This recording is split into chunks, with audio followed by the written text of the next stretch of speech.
Bismillahirrahmanirrahim. Assalamualaikum warahmatullahi wabarakatuh. Alhamdulillahi ala ihsanihi wa syukru lahu ala taufiqihi wa amtinanihi. Wa asyhadu an la ilaha illallah wahdahu la syarika lahu ta'ziman li sya'nihi. Wa asyhadu anna Muhammadan abduhu wa rasuluhu da'ila ridwanihi. Allahumma salli alaihi wa ala alihi wa ashabihi wa ikhwanihi. Hadirin dan hadirat yang dirahmati oleh Allah Subhanahu wa taala. Pada kesempatan yang bahagia ini kita akan membahas tentang keutamaan dan fadilah berkorban. Di antara ibadah yang sangat agung adalah ibadah berkorban, yaitu menyembelih al-udhiyah setiap tanggal 10 Zulhijjah yang disebut dengan hari nahar. Apakah keutamaan dari ibadah tersebut? Kita ingin sampaikan perkataan para ulama yang terkait dengan hal ini dalam rangka untuk memotivasi diri kita untuk senantiasa berkorban jika memiliki kelapangan harta, ya. Sebagaimana Nabi sallallahu alaihi wasallam senantiasa berkorban setiap tahun, ya. Dan mudawamahnya dan kontinunya Nabi sallallahu alaihi wasallam melakukan hal ini menunjukkan agungnya ibadah tersebut. Tapi di antara hal-hal yang menunjukkan bahwa ini ibadah yang sangat agung, ternyata ibadah ini adalah ibadah yang sudah ada sejak awal adanya umat manusia. Dia tidak terkhususkan kepada umat Islam saja, ya. Menunjukkan bahwasanya perhatian Allah terhadap ibadah ini sudah ada sejak zaman Nabi Adam alaihissalam, ya. Sebagaimana yang Allah sebutkan kisahnya dalam surat Al-Maidah, kata Allah Subhanahu wa taala, "Watlu alaihim naba'a bani Adam bil haqqi idh qarraba qurbanan fatuqabbala min ahadihima wa lam yataqabbal min al-akhar qala la aqtulannak qala innama yataqabbalu Allahu minal muttaqin." Kata Allah Subhanahu wa taala, bacakanlah kepada mereka tentang kisah dua anak Adam. Idh qarraba qurbanan, yang keduanya mengkorbankan atau mengkorbankan suatu kurban, fatuqabbala min ahadihima, ternyata diterima oleh salah satunya, wa lam yataqabbal minal akhir, dan yang satunya tidak diterima. Kemudian akhirnya yang tidak diterima pun marah dan berkata, la aqtulannak, aku akan membunuhmu. Kemudian yang diterima korbannya berkata, innama yataqabbalullahu minal muttaqin, sungguhnya Allah hanya menerima dari orang yang bertakwa. Para ahli tafsir di antaranya Al-Hafidz Ibnu Katsir rahimahullah menyebutkan tafsir para salaf terkait dengan kisah atau ayat ini. Mereka menyebutkan bahwasanya Nabi Adam alaihissalam memiliki anak-anak, di antaranya terkadang lahir berpasangan dari Hawa, laki-laki maupun perempuan, sekali lahir laki-laki perempuan, laki-laki perempuan. Maka untuk memperbanyak keturunan, maka diadakanlah pernikahan di antara mereka. Kalau satu perut dianggap satu saudara, satu kandungan yang lain dianggap satu saudara yang lain. Maka Qabil kemudian dilahirkan bersama seorang wanita yang cantik jelita. Kemudian adiknya Habil dilahirkan dengan seorang wanita yang damimah, yang tidak cantik. Aturannya, maka Qabil menikah dengan saudarinya Habil dan Habil menikah dengan saudarinya siapa? Qabil, ya. Akhirnya Qabil tidak terima karena dia beralasan, di antaranya dia berkata, aku lebih tua dan ini adalah saudariku, lahir dalam satu perut denganku. Lagi pula kamu adik dan pasangannya Habil ternyata tidak jelita. Akhirnya mereka pun disuruh untuk berkorban kepada Allah Subhanahu wa taala. Maka Habil pun berkorban dengan domba yang gemuk, ya. Ada Habil berkorban dengan domba yang gemuk, adapun Qabil dia berkorban dengan hasil tanamannya. Akhirnya datanglah api, kemudian api pun memakan dari kambing gemuk yang dikorbankan oleh Habil, ya. Maka akhirnya Habil yang menikah dengan saudarinya Qabil. Tapi Qabil tidak terima, akhirnya Qabil membunuh Habil. Tapi intinya ini menunjukkan bahwa syariat korban sudah ada sejak zaman Nabi Adam, di mana Habil mengorbankan seekor kambing, kemudian datang api membakar kambing tersebut, menunjukkan diterima oleh Allah Subhanahu wa taala. Dia berkata, innama yataqabbalullahu minal muttaqin, sungguhnya yang diterima oleh Allah adalah dari orang yang bertakwa. Ketika syariat korban ini sudah ada sejak zaman dahulu, ini menunjukkan perhatian Allah terhadap ibadah ini. Sebagaimana ibadah solat. Ibadah solat sejak zaman Nabi Adam sudah ibadah solat. Sampai sekarang. Hanya saja mungkin ada detail-detail yang berbeda. Tapi solat dilakukan oleh seluruh para nabi. Sebagaimana ketika para ulama menyebut tentang keagungan ibadah puasa bukan cuma umat Islam, bahkan sebelumnya juga ada ibadah puasa dituntut dari umat-umat sebelumnya. Di antara dalil juga menunjukkan akan hal ini bahwasanya ibadah kurban sudah ada sejak zaman dahulu. Allah berfirman dalam surat Al-Hajj, kata Allah Subhanahu wa taala ayat 34, "Wa likulli ummatin ja'alna mansakan liyadhkuru ismallahi ala ma razaqahum min bahimatil an'am." Ya. Fa ilahukum ilahu wahidun falahu aslimu basyiril mukhbitin. Kata Allah Subhanahu wa taala, dan setiap umat telah kami syariatkan tentang penyembelihan kurban. Setiap umat ada, ya. Umat Nabi Adam, umat terus sampai umat Nabi Muhammad sallallahu alaihi wasallam. Kami telah syariatkan penyembelihan kurban.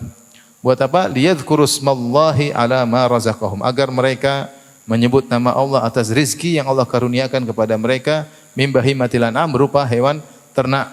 Fa ilahukum ilahu wahid, maka Tuhan kalian adalah Tuhan yang satu. Falahu aslimu, maka berserah dirilah kepadanya. Wa basyiril mukhbitin, dan beri kabar gembiralah kepada orang-orang yang tunduk. Dalam ayat ini Allah jelaskan setiap umat ada syariat kurban. Dan sebagian ulama mengkaitkan syariat kurban dengan kisah Nabi Ibrahim alaihissalam yang diperintahkan untuk menyembelih anaknya. Kemudian Nabi Ibrahim pun nurut kepada Allah dan hendak menyembelih anaknya, ya, maka Allah pun menggantikannya dengan sembelihan yang besar. Kata Allah, fadainahu bidzibhin azim, sebagaimana kisah yang masyhur, ya. Intinya dari ini semua menunjukkan bahwasanya syariat kurban bukanlah syariat yang baru, tapi syariat sudah ada sejak zaman Nabi Adam alaihissalam. Kemudian ternyata syariat kurban ini atau pengorbanan bukan hanya dilakukan oleh orang-orang yang beriman, bahkan kurban adalah kesyirikan yang sangat disukai oleh setan. Oleh karenanya kalau kita baca sejarah-sejarah, ya, para penyembah matahari, para penyembah berhala, para penyembah bintang, mereka juga berkorban. Bahkan bukan cuma hewan yang mereka korbankan, manusia mereka juga korbankan. Karena ini menunjukkan pengagungan terhadap yang mereka sembah, Sebagaimana hadis yang masyhur tentang dua orang yang masuk surga, yang dua orang, satunya masuk neraka karena sembelihan seekor lalat, dan satunya masuk surga karena seekor lalat, satunya masuk neraka karena seekor lalat. Kata Nabi sallallahu alaihi wasallam, "Marra rajulani ala qaumin lahum sanamun." Ada dua orang melewati suatu kaum, lewati kampung mereka, dan ternyata kaum tersebut memiliki sebuah berhala. Dan mereka tidak membolehkan seorang pun untuk melewati kampung mereka sampai mempersembahkan sesuatu, ya. Hewan harus disembelih, diserahkan kepada patung yang mereka sembah tersebut. Maka mereka berkata kepada salah seorang di antara dua orang tersebut, "Qarrib, persembahkanlah sesuatu." Kata dia, "Ma indi syai', aku tidak memiliki sesuatu." Kata mereka, "Qarrib walau dzubaban." Persembahkanlah meskipun seekor lalat. Faqarraba dzubaban fakhallau sabilahu fadakhalan nar. Famata fadakhalan nar. Maka dia pun cari seekor lalat karena enggak ada ayam disembelih, enggak ada kodok disembelih, enggak ada kambing disembelih, akhirnya ada lalat dia tangkap, kemudian dia sebagai simbolis diserahkan kepada patung tersebut. Akhirnya fakhallau sabilahu, akhirnya mereka pun membiarkan dia lewat, dia mati, kemudian masuk neraka jahanam. Kemudian yang satu dikatakan kepadanya, "Qarrib, sembahkanlah suatu." Kata dia, "Ma indi syai'un uqarribu li ghairillahi azza wa jalla." Aku tidak punya suatu pun yang bisa aku sembahkan kepada selain Allah Subhanahu wa taala. Saya tidak mau. "Qarrib walau dzubaban." Meskipun seekor lalat, kata dia, enggak. Fadarabu unuqahu fadakhalal jannah. Maka mereka pun memenggal kepala orang ini, maka dia pun masuk surga Allah Subhanahu wa taala. Makanya di awal hadis Rasulullah SAW mengatakan, "Dakhala rajulul jannata fi dzubabin wa dakhala rajulun an-nara fi dzubabin." Seorang lelaki masuk surga karena seekor lalat, dan seorang laki masuk neraka karena seekor lalat. Rasulullah bertanya, "Wa kaifa dzalika ya Rasulullah?" Kok bisa? Maka Rasulullah SAW jelaskan tadi. Maksudnya saya ingin menyeratkan bahwasanya bahwasanya syariat berkorban ini atau ritual korban ini bukan cuma dilakukan oleh orang yang beriman, bahkan kesyirikan juga banyak dengan melakukan korban. Kita tahu sendiri di tanah air kita, dukun-dukun sering kalau ingin sesuatu minta korban. Saya pernah lihat sendiri, seekor ayam hitam atau 3 ekor ayam hitam di depan mata saya, kemudian disembelih, ya, disembelih kemudian darahnya dituangkan di suatu daerah. Itu saya lihat sendiri, saya masih kecil. Kenapa dukun yang suruh, ya? Karena syariat berkorban ini dicintai oleh syaitan, dicintai oleh iblis. Iblis ingin seorang menyembelih kepada selain Allah Subhanahu wa taala. Seperti ada acara nyembelih kerbau untuk Nyi Roro Kidul atau untuk penjaga Laut Selatan, ya. Ini juga kesyirikan besar. Kemudian kita juga lihat kejadian sebelum terjadi di Poso atau di mana, kemudian ada orang nyembelih, acara ritual kesyirikan dengan nyembelih ayam, darahnya artinya banyak acara kesyirikan yang identik dengan penyembelihan kepada selain Allah Subhanahu wa taala. Ini menambahkan pada kita poin tentang keutamaan menyembelih karena Allah Subhanahu wa taala, atau poin keutamaan kurban, bahwasanya kurban adalah syiar tauhid. Kurban adalah syiar tauhid. Maka ini adalah ibadah yang tidak disembunyikan tapi ditampakkan. Ibadah yang ditampakkan, ya. Bahkan kalau dahulu penguasa menyembelih di luar, baru kemudian rakyat menyembelih. Benar-benar ditampakkan. Karena untuk menyiarkan tauhid. Makanya ketika Allah Subhanahu wa taala menyebut tentang ayat ini, Allah mengatakan, "Wa likulli ummatin ja'alna mansakan liyadhkuru smallaha 'ala ma razaqahum min bahimatil an'am." Setiap umat kami jadikan syariat kurban agar mereka mengingat Allah atas kenikmatan bahimatil an'am, yaitu rezeki yang Allah berikan kepada mereka berupa binatang ternak. Artinya mereka menyembelih, mereka bilang apa? Bismillah, Allahu Akbar. Kalau yang lain mungkin dengan nama syaitan atau tanpa menyebut nama Allah. Ini bismillah dengan nama Allah. Kemudian Allah berkata setelah itu, fa ilahukum ilahu wahid. Tuhan kalian adalah Tuhan yang esa. Lihatlah bagaimana Allah mengkaitkan antara syiar menyembelih karena Allah, syiar syariat kurban ini, dengan mentauhidkan Allah Subhanahu wa taala. Dengan mentauhidkan Allah Subhanahu wa taala. Ini dalil bahwasanya di antara keutamaan ibadah kurban, bahwasanya ibadah kurban adalah syiar tauhid, ya, syiar tauhid. Karenanya antum kalau kurban di depan umum tidak ada masalah, ya. Tidak usah sembunyi-sembunyi dalam kamar, ya, di luar rumah sembelih atau dilihat oleh orang banyak, enggak ada masalah. Ini kita syiar tauhid. Bismillah, Allahu Akbar, hadza minka walaka, ini darimu dan kepadamu ya Allah Subhanahu wa taala. Bismillah, Allahu Akbar. Ya. Ketika banyak orang yang menyembelih kepada selain Allah, menyembelih untuk jin, menyembelih untuk proyek lancar, menyembelih untuk bangun jembatan, ya, dengan berbagai macam sembelihan, menyembelih karena takut sama jin, ya, maka kita menyembelih karena Allah Subhanahu wa taala, maka ini perlu disyiarkan karena menyembelih karena Allah merupakan syiar tauhid kepada Allah Subhanahu wa taala. Baik. Poin berikutnya, poin yang keberapa? Yang keberapa? Yang pertama ini syiar seluruh umat, yang kedua merupakan syiar apa? Tauhid. Sekarang poin yang ketiga yang menunjukkan keutamaan ibadah berkorban. Saya tidak akan bahas fikih korban, saya bahas tentang judul sesuai dengan judul, yaitu apa? Keutamaan dan fadilah berkorban.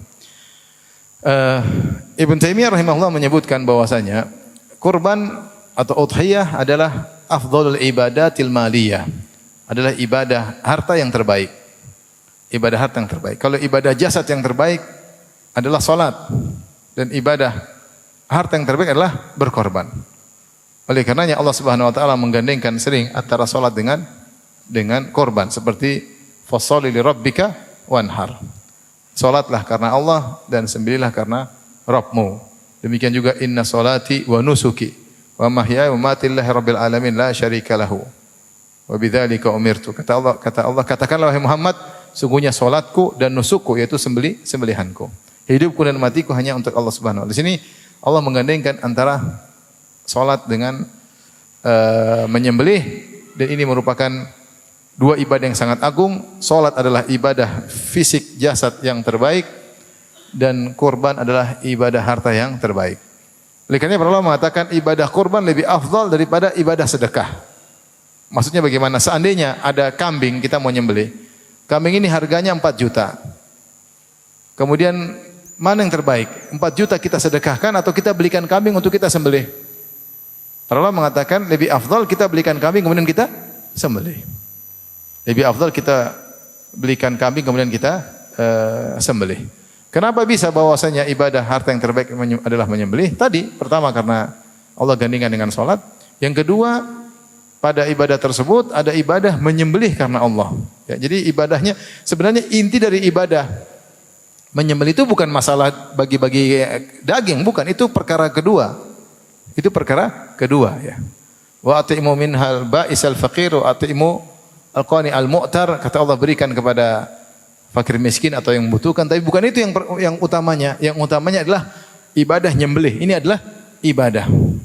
Ketika kita menyembelih kita bilang bismillahi Allahu akbar. Itu ibadah. Sebagaimana salat ibadah, sebagaimana baca Quran ibadah, nyembelih ini juga ibadah. Artinya kita menyembelih, mengeluarkan darah dari hewan ini kepada siapa? Kepada zat yang mengalirkan darah dalam tubuhnya. Kita mengeluarkan darah hewan ini untuk siapa? Untuk zat yang mengalirkan darahnya dalam tubuh hewan tersebut. Ya. Karenanya tidak dianjurkan untuk mewakilkan. Tidak dianjurkan untuk mewakilkan. Seorang berusaha menyembelih langsung ya. Seorang berusaha menyembelih langsung. Meskipun saya sendiri belum pernah ya. Saya belum pernah karena ayam saja belum pernah saya sembelih ya. Qadarullah. Ya. Apalagi kalau sering hajian malah kita enggak pernah nyembelih ya. Hajian hewan hadyu sudah ada yang nyembelihin. Mau urusan hewan hadyu haji repot ya. Kemarin juga pas mau menyembelih hewan besar saya juga takut ya. Takutnya bukan takut apa, bukan takut darah, enggak. Saya lihat darah alhamdulillah enggak. Saya takut enggak selesai-selesai. Mending suruh orang. Tapi kalau dia bisa latihan, dia nyembelih ayam terlebih dahulu, kemudian nyembelih kambing, kemudian nyembelih sapi, itu lebih afdal. Karena itu ibadah. Nyembelih itu apa? Ibadah. Oleh karenanya para ulama mengatakan siapa yang tidak bisa nyembelih dia hadir. Akhirnya dia berkata ya Allah hadza minka walak, ini darimu dan untukmu, karena itu hewan dia meskipun dia tidak menyembelih. Intinya para ulama mengatakan bahwasanya menyembelih adalah ibadah harta yang terbaik, lebih afdal daripada sedekah. Ini satu sisi. Sisi kedua, terlebih lagi ketika kita setelah menyembelih kita sedekahkan sebagian dagingnya, dan ini ada yang mengatakan hukumnya wajib. Ada yang mengatakan sepertiga minimal. Lebih dari itu lebih baik. Seorang berusaha makan dari hasil sembelihannya dan itu berkah. Sebagaimana Nabi SAW ketika menyembelih onta, beliau ambil bagian dari onta-onta yang beliau nyembelih, kemudian beliau makan dari bagian onta-onta tersebut. Kita pun berusaha kalau kita nyembelih kita makan dari hewan berkah yang kita sembelih tersebut, dan sebagiannya kita berikan kepada fakir miskin. Wa at'imu al-qani' wal mu'tar, berikanlah kepada orang-orang yang qani', yang susah dan namun dia menjaga diri tidak minta-minta, kita kenali. Adakah di antara orang susah yang tidak minta-minta kita kasih. Al-mu'tar itu orang yang minta-minta. Dalam ayat yang lain al-ba'is al-faqir, berikanlah juga kepada al-ba'is al-faqir, itu orang yang kesusahan. Sehingga ketika kita menyembelih ada juga yang disedekahkan. Sehingga dalam ibadah tersebut dua ibadah bisa kita lakukan sekaligus. Pertama ibadah menyembelih, kedua adalah ibadah sedekah dengan menyedekahkan daging hewan tersebut. Kecuali hewan yang kita sembelih tersebut bukan kurban biasa, tapi dia adalah kurban yang merupakan nazar misalnya. Misalnya saya bernazar saya akan berkorban tahun ini, maka korban tersebut kata para ulama menjadi hukumnya wajib. Para ulama khilaf apakah korban wajib atau sunnah. Yang benar hukumnya sunnah muakkadah. Tapi kalau dia korban tersebut adalah korban nazar, ya, maka dia tidak boleh makan. Dia harus kasih sedekahkan seluruhnya. Tapi kalau hewan korban dia makan dari hewan tersebut dan sisanya dia sedekahkan. Minimal sepertiga buat orang miskin, sepertiga dia makan, sepertiga dia hadiahkan, atau dia makan sekedarnya kemudian sisanya dia sedekahkan dan dia hadiahkan. Taib. Di antara dalil yang mendukung akan hal ini, ketika Nabi SAW menyuruh sahabat untuk menyembelih, maka ada seorang sahabat dia punya ide bagus, dia ingin menyembelih lebih dahulu. Maka dia menyembelih sebelum salat Id. Padahal kita tahu syarat untuk menyembelih kurban adalah setelah salat Id, yaitu di waktu duha yang cukup untuk salat 2 rakaat dan khutbah. Kemudian menyembelih. Ya. Artinya kalau satu kampung salat Id berbeda-beda. Ada yang salat Id begitu syuruk, ya, 1/4 jam setelah terbit matahari. Ada yang salat Id jam 8. Yang jadi patokan yang mana? Yang pertama kali. Kalau di satu kota Jakarta sudah ada yang salat Id sesuai dengan waktunya, kita sudah boleh apa? Menyembelih. Sudah selesai salat Id sana, kita boleh menyembelih. Meskipun di tempat lain mungkin jam 8, di tempat lain mungkin jam 10, khatibnya enggak datang-datang mungkin. Nah, tapi kapan ada satu yang sudah melaksanakan salat Idul Adha dan dia meskipun dia salat di awal waktu, kita sudah boleh menyembelih. Nah, ada sahabat yang punya ide, dia nyembelih sebelum salat Id. Tujuannya baik. Dia ingin agar hewan sembelihannya pertama kali dimakan. Karena kalau habis salat Id, nyembelih lagi, panggang lagi, butuh waktu lama. Orang lapar, mending dia nyembelih sebelum apa? Salat Id. Nanti orang pulang salat Id langsung makan kambing. Idenya bagus. Ketika disampaikan kepada Nabi sallallahu alaihi wasallam, Rasulullah SAW mengatakan, "Syatuka syatul lahmin." Hewan kambingmu yang kau sembelih tadi sebelum salat Id hanyalah daging kambing biasa, bukan daging kambing apa? Kurban. Idzbah ukhra makanaha, sembelih yang lain. Sembelih yang lain pengganti kambing yang kau sembelih tadi. Artinya kalau dua-dua sama-sama dibagi, tetap lebih afdal yang mana? Yang sembelihan. Karena Rasulullah mengatakan itu cuma daging biasa. Sembelih ulang. Karena kalau kau sembelih ulang sesuai waktunya setelah salat Id, baru statusnya menjadi sembelihan korban. Ini menunjukkan bahwasanya daging korban lebih spesial daripada daging biasa. Meskipun sama-sama sedekah. Tapi beda antara hewan daging korban dengan daging biasa. Dan ini poin keberapa tadi? Ketiga, bahwasanya ibadah harta yang terbaik adalah ibadah apa? Kurban. Kemudian di antara dalil bahwasanya keutamaan berkorban, mudawamatun Nabi sallallahu alaihi wasallam ala dzalik. Rasulullah sallallahu selalu berkorban setiap tahun. Tidak pernah absen untuk apa? Berkorban. Selalu beliau menyembelih ya, untuk keluarganya ya. Sebenarnya menyembelih korban tidak harus harus mewah-mewah, enggak. Kambing cukup. Sehingga para ulama sampai khilaf, mana yang lebih afdal, menyembelih kambing atau sapi? Kalau saya menyembelih sapi 1 ekor, saya sendiri buat saya, atau kambing buat saya 1 ekor. Ada yang mengatakan khilaf yang kuat, ada yang mengatakan sapi yang terbaik karena dagingnya banyak, ada yang mengatakan kambing yang terbaik. Kenapa? Karena Nabi nyembelihnya apa? Kambing. Nabi bukan nyembelih unta, Nabi nyembelihnya apa? Kambing.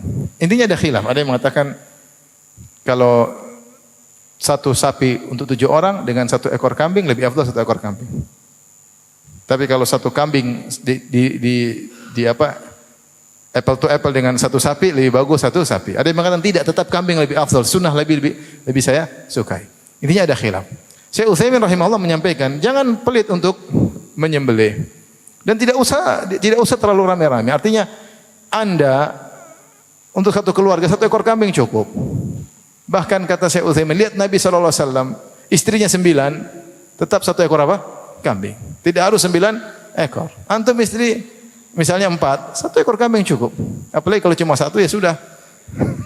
1. Mau saya Utsaimin sampai mengatakan rahimahullah, enggak usah terlalu maksudnya harus begini. Sampai Rasulullah SAW istrinya 9, cuma sembelih 1 atas nama keluarganya seluruhnya. Tidak berat, tidak harus sapi, tidak harus onta, tidak harus kambing. Bagi yang punya kelepangan harta, kalau enggak ya sudah.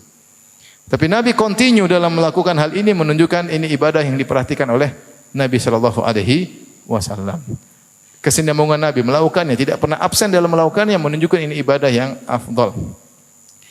Kemudian di antara dalil akan agungnya ibadah ini adalah alamat takwa, tanda ketakwaan. Kata Allah Subhanahu wa taala, "La yanalallaha luhumuha wala dima'uha walakin yanaluhu taqwa minkum."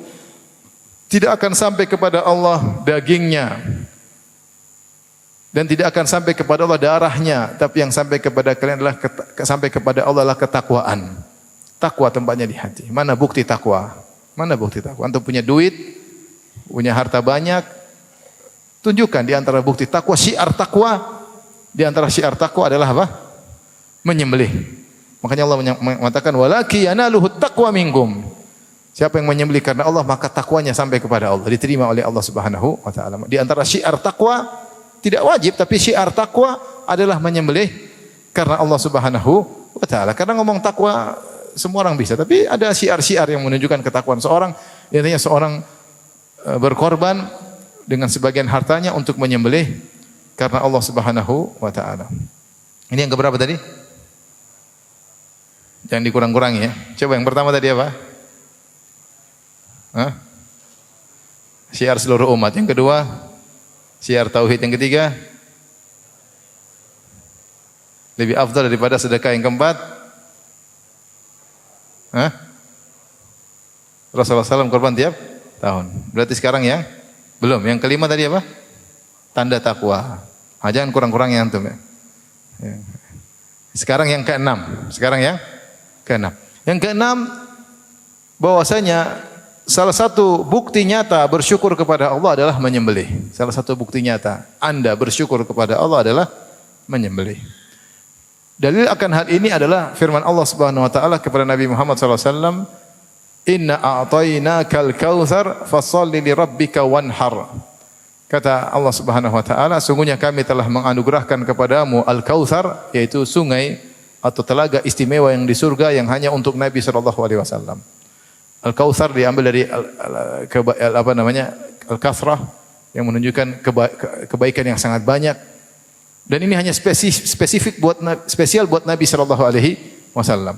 Setelah itu Allah berkata apa? Fasholli li rabbika wanhar. Kalau begitu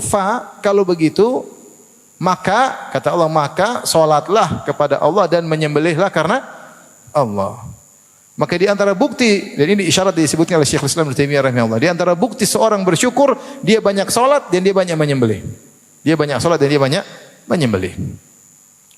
Oleh karenanya Rasulullah SAW kuat salatnya.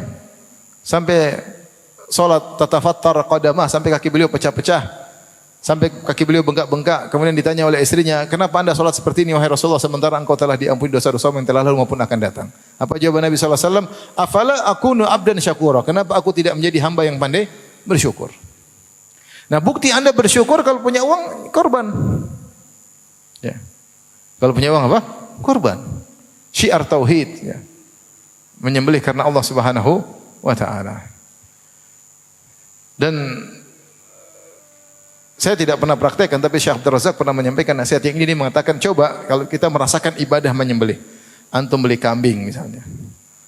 Kambing tersebut mungkin kurus, antum kasih makan.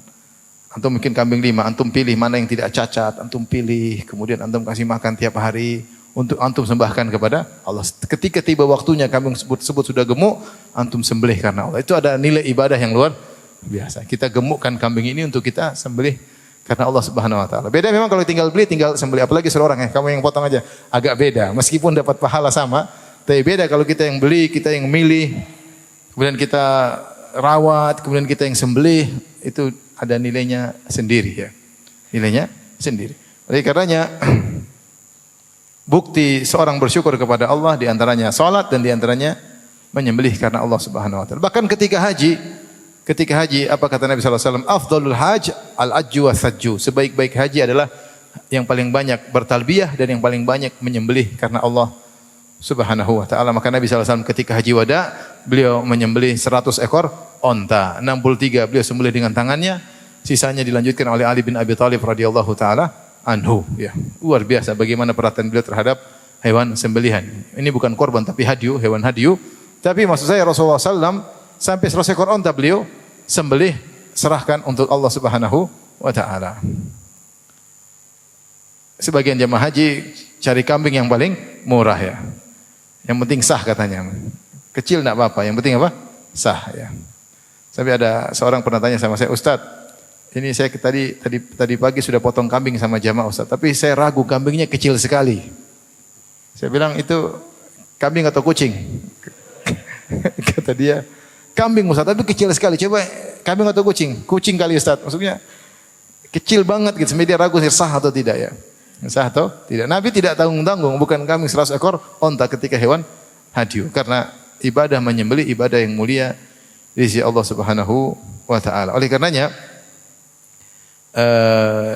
bukti seorang bersyukur kepada Allah adalah dengan menyembelih. Anda sudah diberikan rezeki yang banyak, usaha maju, ya alhamdulillah, ekonomi lancar alhamdulillah. Tinggal bersyukur setahun sekali. Kambing berapa sih? Kalau memang cari kambing yang paling minim berapa? Ada yang 2 juta enggak? Yang sah, yang penting sah, minimal apa sah? Ya. Kurus-kurus dikit. yang penting sah. 2 juta ada atau tidak? Ada. Ada yang 1,5 tahun lalu ada yang jual 1,5 juta. Ya, itu mungkin sudah enggak laku-laku, ternyata jual murah ya. Tapi di Jogja bukan di sini, enggak tahu di sini. Tapi maksud saya, insyaallah rezeki Allah tambah ya. Kita enggak cari itu, tapi membutuhkan kita bersyukur kepada Allah. Bukti syukur adalah dengan menyembelih. Makanya ketika Allah berikan telaga Al-Kautsar atau sungai Al-Kautsar kepada Nabi sallallahu alaihi wasallam, maka Allah mengatakan, "Fasholli li rabbika wanhar." Sembelihlah, salatlah karena Allah dan sembelihlah karena Allah Subhanahu wa taala ya.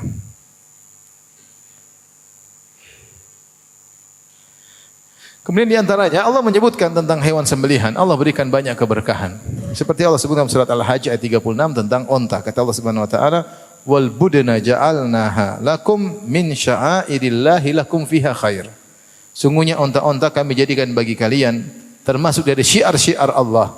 Itu hewan sembelihan, syiar Allah. Kata Allah, "Lakum fiha khair."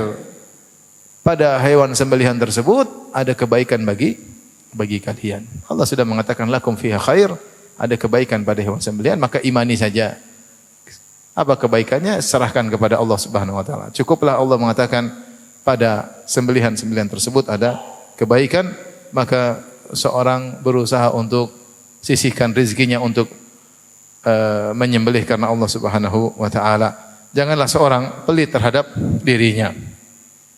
Sembelih hewan. Nabi Ibrahim alaihissalam, ya kalau kita ingat syiar atau yang dilakukan Nabi Ibrahim alaihissalam, bagaimana beliau patuh kepada Allah Subhanahu wa taala, bahkan disuruh menyembelih anaknya pun dia akan nyembelih.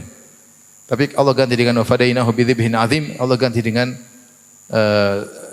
kambing yang atau domba yang besar, yang gemuk untuk disembelih oleh Nabi Ibrahim sebagai pengganti Ismail.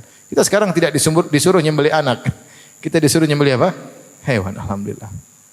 Makanya dalam hadis Rasulullah SAW mengatakan, "Man wajada sa'atan falam yudhahi fala yaqrabanna musallana." Siapa yang memiliki kelapangan harta, kemudian dia tidak menyembelih, tidak berkorban, maka jangan dia dekati musalla kami. Jangan dekati tempat salat kami. Ini peringatan keras dari Nabi sallallahu alaihi wasallam ya. Bagi orang yang tidak sudah dapat kelapangan kemudian tidak menyembelih, sudah enggak usah salat Id, gampangannya demikian. Ngapain? Taib, khilaf di kalangan para ulama, apakah korban wajib atau sunnah? Sebagian ulama berpendapat wajib, seperti berdalil dengan seperti hadis ini. Rasulullah celah.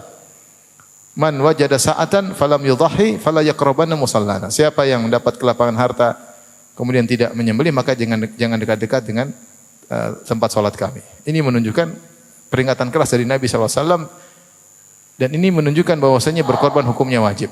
Namun jumhur ulama mengatakan tidak wajib. Ini sekedar Nabi bawakan dalam rangka zajar, memberi peringatan ya. Tapi tidak sampai hukumnya wajib. Kenapa? Rasulullah SAW dalam hadis yang lain mengatakan, jika telah masuk hilal Dzulhijjah wa arada ahadukum an yudhahi, dan salah seorang dari kalian ingin menyembelih. Rasulullah kaitkan dengan ingin menyembelih. Artinya ada yang ingin, ada yang tidak ingin. Sehingga hadis yang pertama tadi dipalingkan kepada makna sunnah muakkadah, yaitu sunnah yang sangat ditekankan. Kemudian juga dalam riwayat pernah Abu Bakar dan Umar bin Khattab radhiyallahu anhu 2 tahun kalau tidak salah atau beberapa tahun tidak menyembelih. Mereka senantiasa menyembelih, tapi mereka berdua pernah tidak menyembelih setahun atau 2 tahun. Untuk menjelaskan kepada umat bahwasanya tidak sampai derajat apa? Wajib, tapi adalah sunnah yang sangat ditekankan. Intinya kalau kita dapat kelapangan harta, kemudian kita tidak menyembelih, maka rugi. Lain kalau kita potong kambing untuk walimah, potong kambing bagi-bagi, beda dengan hewan kurban, beda, tidak sama. Makanya tadi sahabat yang menyembelih sebelum salat Id, Rasulullah SAW berkata, "Syatu ka syatul lahmin," hanya kambing biasa. Ini sekarang saatnya kau menyembelih kurban karena Allah, ada waktunya, ada aturannya, pahalanya berbeda. Oleh karenanya kita hanya merugi Kalau kita pelit terhadap diri kita sendiri, wa may yabkhal fa innama yabkhal an nafsi. Kata Allah Subhanahu wa taala, siapa yang pelit, sungguhnya dia telah pelit kepada dirinya sendiri. Ini kira-kira ikhwan dan akhwat yang rahmati Allah Subhanahu wa taala ada dalil tentang keutamaan menyembelih korban. Siapa yang diberi kelapangan harta maka sisihkanlah hartanya untuk menyembelih. Coba dulu pertama kali, nanti jadi kebiasaan setiap tahun insyaallah. Tinggal kebiasaan. Kalau udah biasa, Allah akan gerakkan hati tahun depan lagi cari kambing lagi. Tahun depan cari kambing lagi, tahun depan cari sapi lagi. Insyaallah Allah berikan kemudahan kelapangan hati. Yang penting kita bertekad ya. Sebagian orang subhanallah seperti sering saya baca di orang-orang mengutarakan beli HP baru gampang, beli gampang, beli kambing baru susah. Gonta-ganti HP, gonta-ganti mobil, suruh potong kambing berat sekali. Ya, apalagi sapi ya. Sementara dia mungkin makan di tempat mewah, ngundang orang sini, jalan sini mudah, potong kambing susah ya. Ini kita bicara bagi orang yang punya kelapangan harta. Kalau enggak punya ya sudah mau diapain ya. Ini yang punya harta kenapa tidak berkorban? Manfaatnya banyak untuk dia di akhiratnya, kemudian untuk dibagi-bagikan dagingnya. Taib.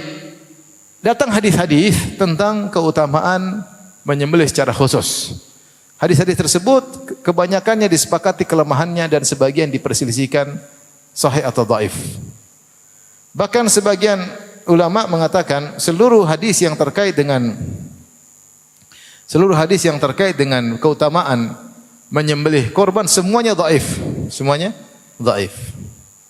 Di antaranya perkataan Ibnu Al-Arabi Al-Maliki dalam kitabnya Aridatul Ahwadi syarah Sunan Tirmizi, ya, dia berkata, "Laisa fi fadlil udhiyah haditsun sahihun wa qad rawan nasu fiha ajaiba lam tasihha." Kata beliau, tidak ada satu hadis pun yang sahih tentang keutamaan kurban dan orang-orang telah meriwayatkan hadis-hadis yang ajaib. Tidak ada yang sahih. Ini di antara ulama yang mengatakan semuanya hadis dhaif. Kita sudah cukup tadi keutamaan dengan tadi yang saya bacakan. Ada berapa poin tadi? 6 ya. Terserah 6, 7 boleh ya. Jangan dikurangi jadi 5 pokoknya. Artinya sudah cukup dalil-dalil tersebut menunjukkan tentang agungnya ibadah menyembelih. Bagaimana penekanan Nabi, bagaimana syariat secara terdahulu, bagaimana merupakan syiar tauhid, dan banyak dalilnya. Tapi ada hadis-hadis memang spesifik tentang hal ini. Namun ada yang disepakati kedhaifannya dan ada yang diperselisihkan. Di antara yang diperselisihkan ya, tentang kesahihannya adalah hadis riwayat Imam Tirmizi dan Ibnu Majah dari Aisyah radhiyallahu taala anha, beliau berkata, qala Rasulullah sallallahu alaihi wasallam, Rasulullah SAW bersabda, "Ma amila ibnu Adam yauman nahri ahabbu ila Allah min ihraqid dam. Wa innahu la yu'ta yaumal qiyamati bi quruniha wa ash'ariha wa adlafiha. Wa inna ad-dama la yaqa'u min Allah bi makanin qabla an yaqa'a bil ard. Fatibu biha nufusan." Ya. Hadis ini maknanya begini. Dari Aisyah radhiyallahu anha, Rasulullah SAW bersabda, tidak ada amal anak Adam yang terbaik yang dilakukan, yang paling dicintai oleh Allah pada hari nahar, pada 10 Dzulhijjah, tidak ada yang lebih baik daripada menyembelih, yaitu iraqatud dam, yaitu mengalirkan darah daging korban. Kemudian Rasulullah berkata, sungguhnya hewan kurbannya akan didatangkan pada hari kiamat kelak dengan tanduk-tanduknya, dengan bulu-bulunya, rambutnya, dengan kuku-kukunya, dan sungguhnya darah diterima oleh Allah dengan kedudukan yang tinggi sebelum darah tersebut jatuh di bumi. Jadi ketika kita nyembelih sebelum jatuh ke bumi sudah diterima amal tersebut oleh Allah Subhanahu wa taala. Maka jangan ragu-ragu untuk apa? Menyembelih. Syekh Albani dalam Tahqiq Mishkatul Masabih mengatakan sahih. Hadisnya apa? Sahih.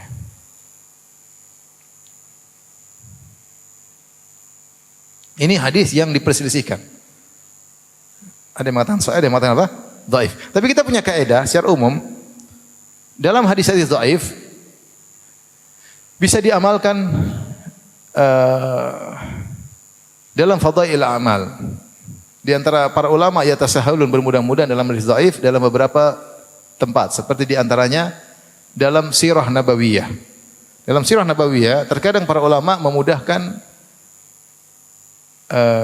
hadis-hadis yang lemah, tapi dengan syarat hadis lemah tersebut tidak terlalu lemah Yang kedua, tidak menyelisih akidah dan fikih, hukum. Kemudian dia hanya pelengkap cerita sirah. Karena kalau kita hanya pegang hadis-hadis yang sahih, cerita sirah Nabi itu ada kurangnya, ada mata rantai yang terputus. Maka terkadang mata rantai tersebut datang penjelasannya namun hadisnya lemah. Namun para ulama sirah sepakat dibawakan. Ibnu Hajar dalam Fathul Bari membawakan riwayat-riwayat mursal tentang sirah nabawiyah selama tidak bertentangan dengan akidah dan fikih mereka bawakan. Sehingga sirah Nabi bisa dibawakan secara utuh. Ini di antara para ulama menggampangkan untuk menerima hadis dhaif.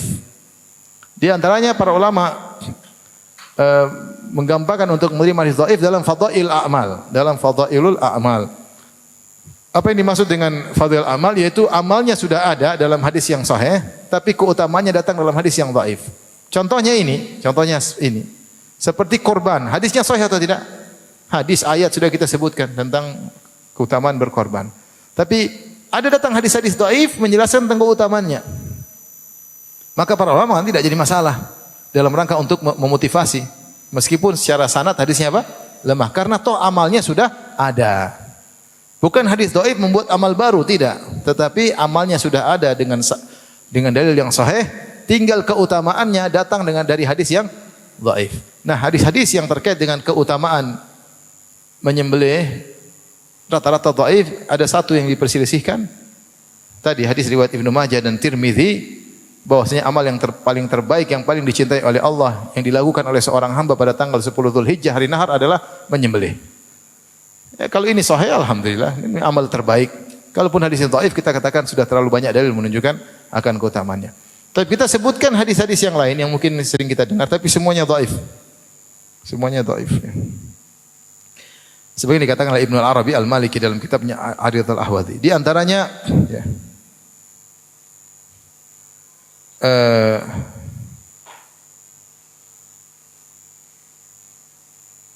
hadis maudhu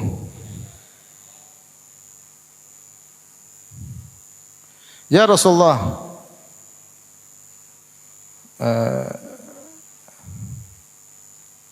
ma hadhil adahi? Ada yang bertanya kepada Nabi, "Wahai Rasulullah, apa itu hewan-hewan kurban?" Qala sunnata abikum Ibrahim. Inilah sunnah ayah kalian Ibrahim. Sunnah ayah kalian Ibrahim, kata Nabi sallallahu alaihi wasallam. Qalu fama lana fiha ya Rasulullah? Apa bagian kami dalam kurban ya Rasulullah? Benar Ibrahim melakukannya, terus kami dapat apa? Qala bi kulli sya'ratin hasanah. Setiap rambut dari hewan yang kalian sembelih ada pahala. Setiap rambutnya ada apa? Pahala. Ya Rasulullah, qalu fasuf, bagaimana dengan domba? Kalau kambing Jawa rambut kan? Kalau kambing domba disebut apa? Suf.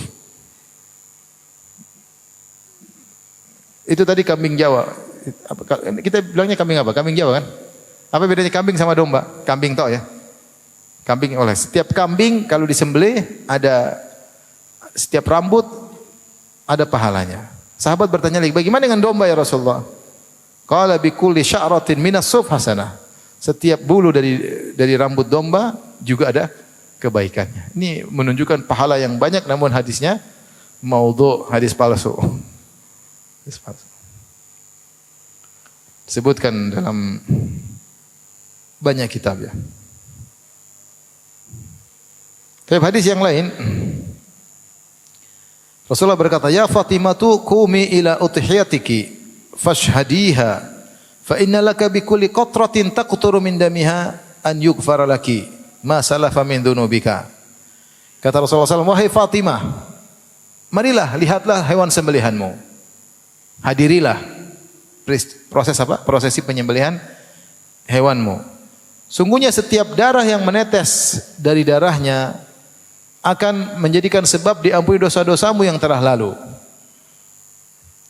Maka Fatimah bertanya, "Ya Rasulullah, alana khassah alal baiti am lana walil muslimina?" Apakah ini keutamaan ini bahwasanya akan menggugurkan dosa-dosa yang telah lalu hanya terkait dengan kita ahlul bait ataukah kepada seluruh kaum muslimin? Qala bal lana walil muslimin. Kata Nabi, buat kita ahlul bait dan juga kaum muslimin. Hadisnya hadis mungkar.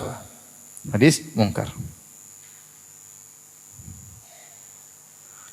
Kemudian juga hadis yang lain, ini juga utama menyembelih mengampuni dosa-dosa yang telah lalu. Hadis yang berikutnya, Rasulullah SAW bersabda atau disebutkan, "Azimu dhuhayakum fa innaha ala sirati matayakum." Besarkanlah sembelihan kalian. Jangan sembelih yang kecil-kecil. Kenapa? Karena sembelihan kalian nanti akan menjadi tunggangan kalian di sirat. Ketika hari kiamat kalian melewati sirat, kalau kalian menyembelih hewan yang besar, maka akan menjadi tunggangan apa? Kalian. Hadis dhaif jiddan, sangat lemah. Makanya jangan sembelih kambing-kambing kecil, nanti naik kambing kecil. Kambing besar. Tapi hadisnya sangat lemah. Hadisnya sangat lemah.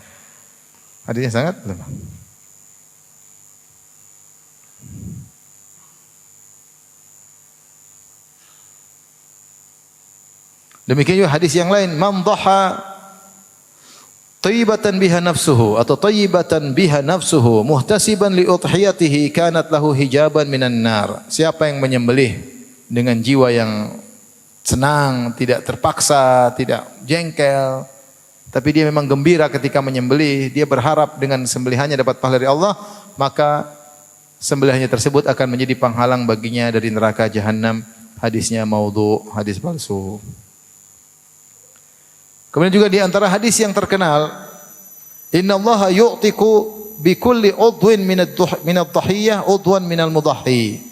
Sungguhnya kalau seorang menyembelih hewan, maka setiap bagian hewan yang dia potong, entah kakinya, entah tangannya, entah badannya, akan membebaskan bagian tubuh orang yang menyembelih dari neraka jahanam. Kalau dia menyembelih hewan, maka kaki kambing tersebut akan membebaskan kakinya dari neraka jahanam dan seterusnya. Ini hadis la aslalahu, tidak ada asalnya. Tidak ada asalnya maksudnya dicari di buku-buku hadis enggak ada. Kalau hadis-hadis maudhu itu ada di buku hadis, ada sanadnya, tapi ternyata perawinya pendusta, dibilang hadis palsu. Ada hadis yang sanadnya juga tidak ada. Tidak ada, tahu-tahu muncul ya. Seperti hadis utlubul ilma walau bisin. Carilah ilmu meskipun sampai ke negeri Cina. Enggak ada sanadnya ya. Ini la aslalahu, tidak ada sanadnya.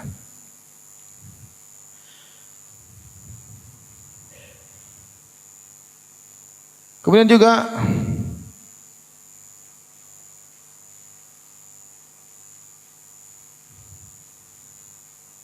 hadis